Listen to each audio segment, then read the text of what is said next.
Should I use testosterone? Should I get on TRT? 56% of people who are on TRT actively today, testosterone replacement therapy, 56% of those people don't actually need to be on it. So you see all of these people on testosterone right now, but they're overweight. They work 18 hours a day, don't sleep well. They use alcohol regularly. They're on 5 different medications, high blood pressure medication. All of these things are testosterone killers. This video today is really put together because of a lot of comments that I've been getting and a lot of questions that I've been getting asked is, should I use testosterone? Should I get on TRT? Should I use hormone replacement therapy? Should I be getting into these areas? And the one that finally sparked it for me, and I've got an opinion on this, by the way, but the one that finally sparked it for me was I started to see 28, 29, 30, 33, 37, 39-year-olds, 45-year-olds just on TRT for 3, 4, 5, 6 years. In our business alone, in the last year, we've taken over 100 people off TRT and still saw rises in testosterone just because we changed up lifestyle factors, just because we helped people start living a life by design, just because we started to help people live intentionally and do the things that naturally produce testosterone, that naturally increase testosterone. And we're going to get into all those today. But the first thing I wanted to dive into and really start to help people when they think about this, because if you're thinking about getting on testosterone, you're thinking about getting on hormone replacement therapy, you're thinking about getting on TRT, you've got people around you that are getting on it all over the place. It is one of the fastest growing industries in the health and wellness or regenerative health space that doesn't need to be growing, that doesn't need to be growing at the pace that it's at. 44%, staggering. 44% of people on TRT actually need it. That means that 56% of people who are on TRT actively today, testosterone replacement therapy, 56% of those people don't actually need to be on it. It means that they've seen a drop. And again, the way that you get on testosterone therapy, you have to go to a doc. You have to have it clinically done. And what ends up happening is you're going to see a low testosterone score. Normal testosterone scores they're in a range somewhere between 250 and 1,000 is kind of what we see is that mark. So yes, it's a large scale, but as we age, naturally testosterone decreases. That's just that's just what happens the way the body has been designed. And so ultimately, when people go to the doc and they're like, hey, I've got low testosterone and I'm like 350 or 400. I want to get up at 700 or 800. They're going to go to the doc and they're going to say, hey, doc, I'm having erectile dysfunction. I'm having difficulty sleeping. I'm having a lot of trouble with energy. I'm not feeling like I'm as strong as I am. I've got aches and pains. And if you have low testosterone, that's below 400, and you have a symptom, they will write you a prescription for TRT. You are a candidate. Well, what does this sound like?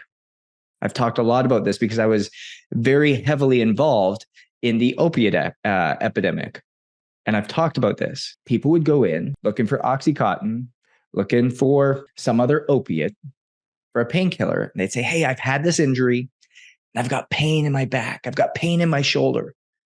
And they'd write the script because we were solving for pain. All here we're trying to do is solve for low testosterone, but not actually dealing with the root cause, not actually dealing with why. And so you see all of these people on testosterone right now, but they're overweight.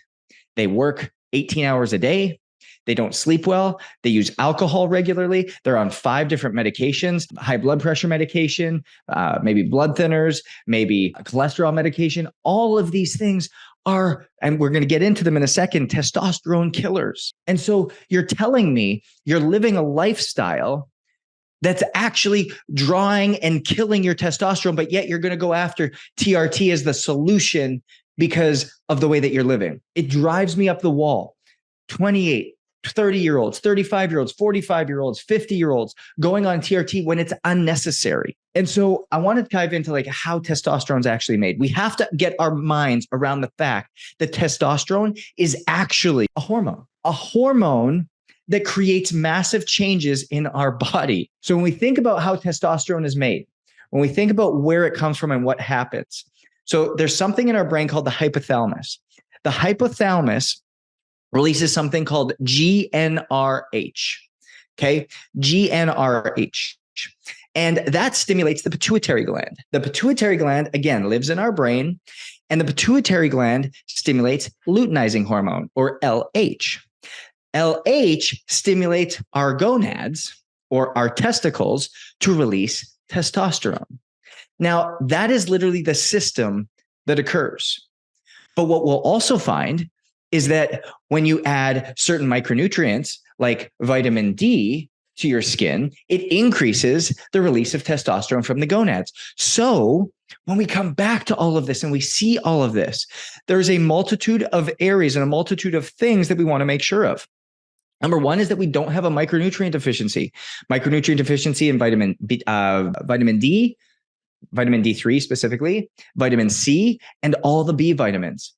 If we have cellular deficiencies in these, it is going to decrease the ability for our body to produce testosterone, decrease the volume.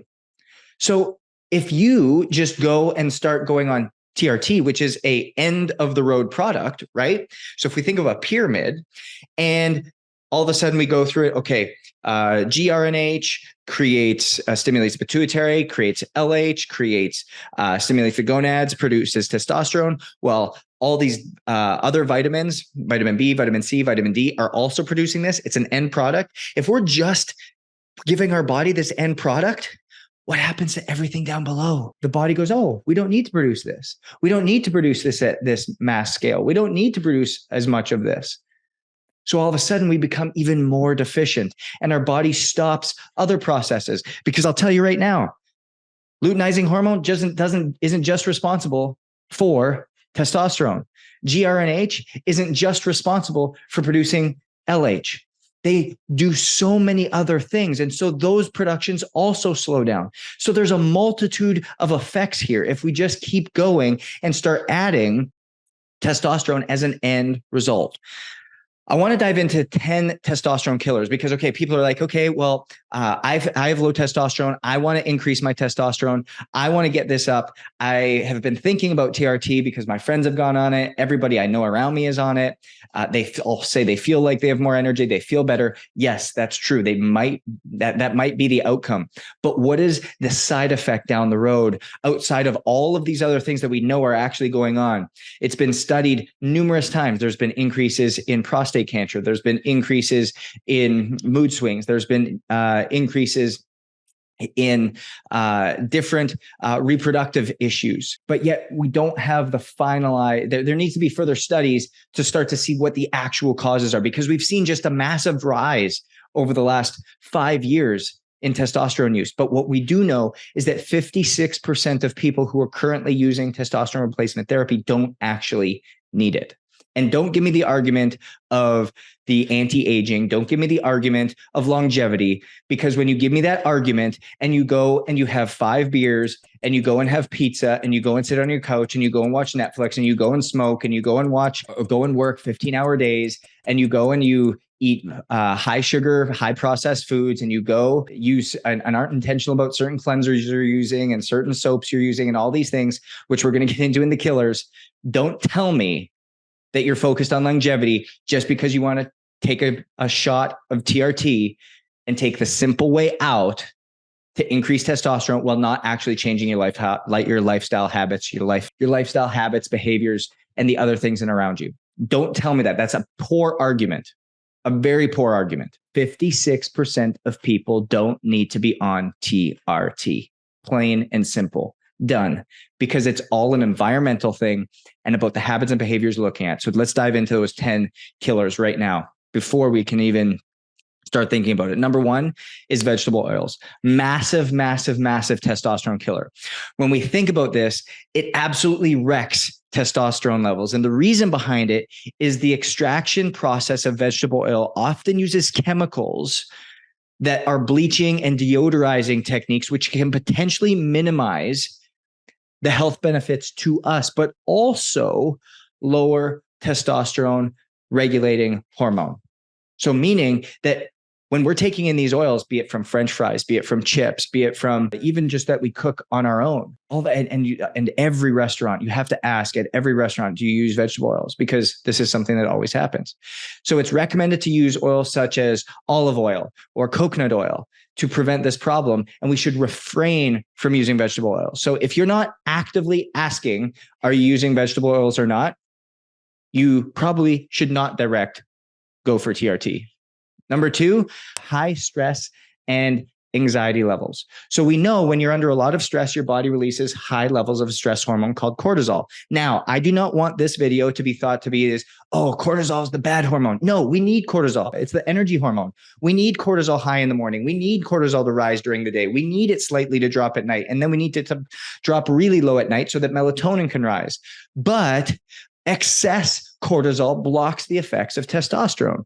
So the stress hormone cortisol and testosterone have a negative correlation, which means the stress hormone goes up, testosterone levels fall. So when stress hormone is chronically high, that means testosterone levels become sabotaged. And so to keep that away from happening, we need to create a better rhythm in our life. It's what we talk about all the time at Own It. We talk about building a life by design. How are we regenerating? How are we recovering? What does the stress of everything we are doing ultimately cause us? Are we earning our illness or are we earning our health? And we can make that choice. So figuring out how we can change our environment, how we can change self-care, how we can change our mindsets, how we can build a better rhythm between our work and the different stress that we have in our life, and making sure that we are relaxing and regenerating is critical. Number 3 is excessive alcohol intake. I cannot tell you, and we talk about HRV, and I don't want to go on a tangent of HRV because we're talking about testosterone, but alcohol has a direct impact on several necessary processes for testosterone production. So when you have to be aware of this, like I just want to get really clear, just having 1 or 2 drinks does not have a significant impact on testosterone levels, but having 1 or 2 drinks a day or greater than 5 drinks a week has a massive impact. When the male body metabolizes alcohol, a coenzyme called NAD+ is used in the process. A lot of people go and get NAD shots. So let's think about this concept for a second. You're going to drink excessively, or you're going to drink just habitually throughout the week, 1 or 2 glasses of wine a night, a couple beers as you come home. And then you're like, oh, my testosterone levels are low. Oh, I'm going to go on TRT. Oh, I'm going to go into this regenerative place and get an NAD shot once a month. You're just literally combating the lifestyle that you're living. Let's think about that for a second. Let's live a life by design. Let's live a life on purpose. Let's do things so that we're actually optimizing our body, not living in dysfunction, which we call normal. So when the male body metabolizes alcohol, a coenzyme called NAD+ is used in the process. And so NAD is an essential component of testosterone production. If your body's lacking the essential building block for testosterone levels are eventually going to fall. And so we're getting testosterone shots, we're getting NAD shots, but yet we're continuing to put all the negative things into our body. We're continuing to live a life that actually suppresses testosterone and all of these things that produce it. Doesn't make any sense. The 4th one is refined carbohydrates and sugar. And I'm sure everyone's like rolling their eyes, but at the end of the day, when we think about this, eating foods or eating a diet that's high in glycemic levels, meaning things that are going to spike the blood sugar, it is going to suppress testosterone levels for several hours. Now, if you've ever used a continuous glucose monitor, if you've ever started to measure your blood glucose levels, you can actually start to see that most people are not pre-diabetic, are not even diabetics, but they have constant spikes in their blood glucose. And so making sure that you're having, and now don't get me wrong here again, carbohydrates are necessary and essential for testosterone production. It's high glycemic, artificial sugar, artificial sweetener, refined carbohydrates that aren't. And so again, high carbohydrate diet, high sugar has been linked to high testosterone, a a drop in testosterone and higher cortisol levels. Thus, it's important to avoid refined variations and consume more naturally available carbohydrates, making sure, again, diets higher in protein. That's why people are talking about like the carnivore diet and all these things that like drive testosterone up. It's not because of all the meat you're eating. It's just because they don't eat the refined sugars. And so if we were just to cut out the refined sugars, the pastas, the white bread, the white rice, the highly processed food, the highly refined food, if we were just to cut that out, we would see naturally that our testosterone still goes up, that we still have lower cortisol levels. Like that's the thing that we have to understand. It's not the fruits, it's not the vegetables, it's not these things that are giving us issues. It's all the refined garbage. Number 5 is a dehydrated body. And again, if you followed me, what I talk about a lot of times about taking ownership of your life and what we teach here at Own It and the 8 foundational principles, a lot of these come back to it, right? So making sure that you're hydrated. 80% of our body is made up of water. And if we are not making sure that we're hydrated properly, ultimately testosterone can't be produced as well. So it's important to pay attention to your body's fluid intake, making sure you're getting half your body weight in ounces of water, making sure you're drinking more water when you go into a sauna. A sauna going in at 180 to about 210 degrees for about 120 minutes a week has also been shown to increase testosterone levels naturally. But in doing so, we have to make sure that we're hydrating properly, have to make sure that we're getting that water in. Number 6, again, and this is one that is earned. It's one that you can't just can't push off to the side. It's excess body fat. If you have excess body fat, you are going to have a reduced testosterone level. It is a fact. The more fat the man has, the more of the testosterone is turned into estrogen. Also, testosterone is a fat-soluble hormone, meaning that it gets stored in the fat tissues instead of staying free in the body and the bloodstream to be able to get used. So when the testosterone gets locked up inside the fat, it decreases the free levels of testosterone. So you're not able to have access to it. And so it's literally like locked up in a cage.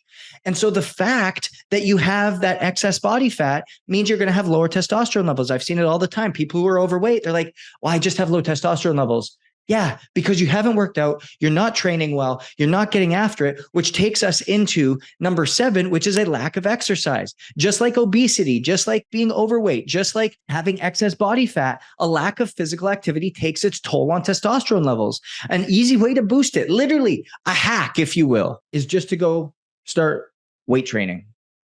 Exercise triggers the flow of testosterone.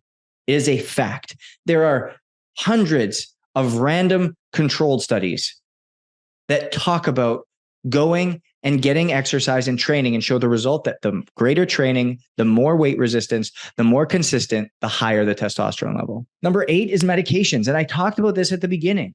When you all of a sudden are taking a high blood pressure medication, a medication to try to go to sleep, a medication to alleviate cholesterol, a medication to relieve anxiety, a lot of these commonly prescribed medications, including statin drugs, which are used to lower cholesterol, I just talked about that, indirectly result in lowering testosterone levels. Ultimately, what this means is that what you're taking in, the medications can interfere with the body's nutrient absorption. So we talked about vitamin C, vitamin D3, and the B vitamin. So if you can't absorb the nutrients, not only are you nutrient deficient at the cellular level, but now you're also not able to absorb the testosterone and use testosterone at the level in which you need. So it's essential to be aware of the medications that you're taking, but ultimately you're taking the medications because your lifestyle isn't appropriate. And because your lifestyle isn't appropriate, you're seeing the low testosterone level, but now because you have a low testosterone level, you want to take TRT. Do you see how this builds this massive issue? And the docs are just writing scripts just like they did with the opioid epidemic. And so all of a sudden, we're going to see the same type of epidemic happen where people are like, oh, I'm looking after my health. I'm doing something that's healthy for me. I'm getting TRT. But in fact, it's taking us the exact opposite direction of where we need to go. Number 9, it's called triclosan. And triclosan is the main antibacterial agent found in some antibacterial soaps. And so triclosan and triclocarban both have an impact on testosterone levels and can lower them in the body. So when you're buying products, soaps, lotions, different potions, make sure you're avoiding products by all means with these two elements.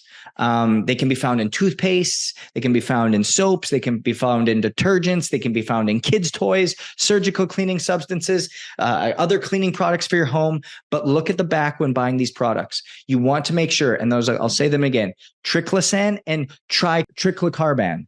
Triclosan and triclocarban are the two things that you want to make sure are not in any of your soaps, antibacterial detergents, kids' toys, cleaning supplies, or other cleaning substances.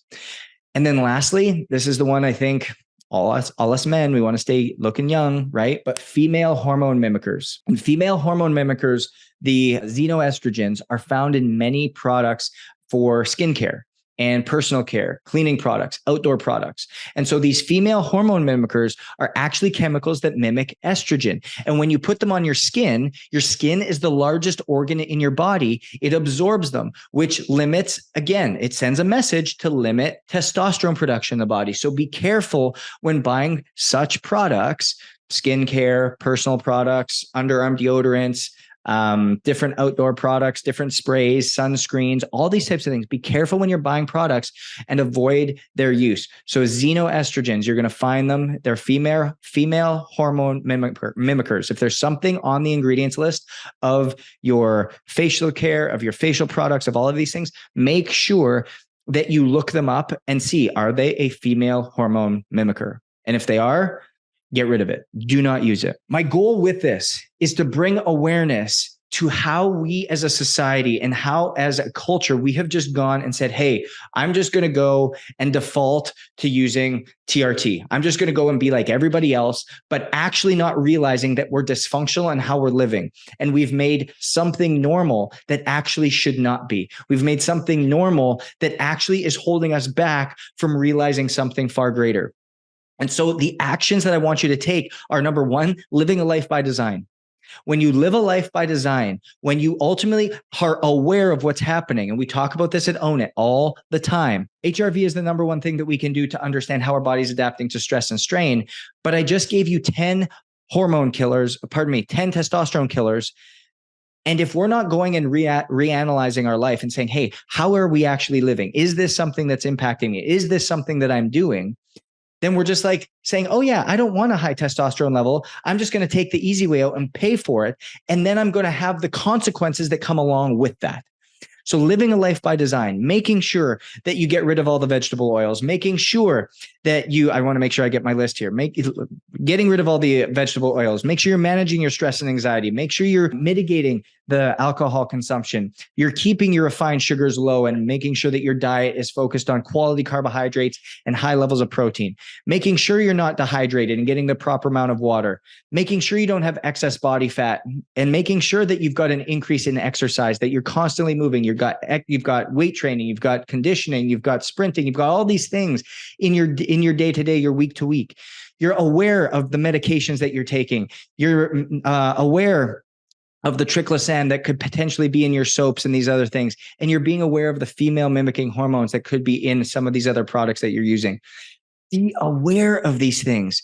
And I guarantee you get consistent in these and you start doing them over a 2, 3, 4, 5 month span, and you get your testosterone measured again, there's going to be a bump. But it takes intention and it takes work. The second thing I would want you to do is do your cellular testing. We talked about it earlier.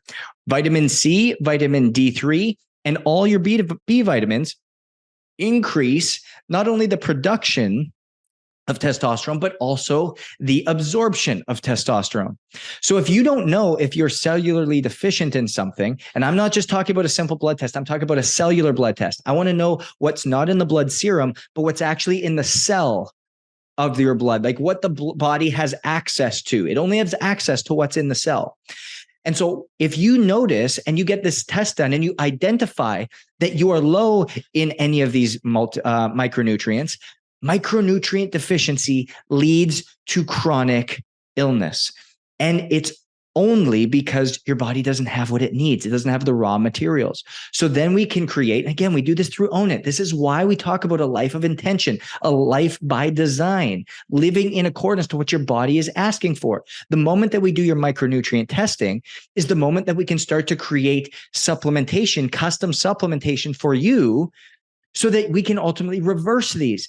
Because if we now have the micronutrients we need, we are going to be able to produce everything that we need to. Your body is going to be able to function optimally. And we no longer operate from a state of dysfunction that we call normal and are ultimately then looking for different things to feel better, but rather we're living in a way that allows us to do that. And so at the end of the day, TRT is just a shortcut that the world has told us is normal. It's just something that continues to hold us back from where we should be. You've got your 10 testosterone killers. You've got your understanding of different testing that you can do to get to create changes in your testosterone without going the TRT route, because 56% of people currently utilizing testosterone TRT today that are holding up this $1.85 billion industry do not need to be using TRT. And so if you're thinking about it, be aware, change the way you're living, live differently, and get a different outcome.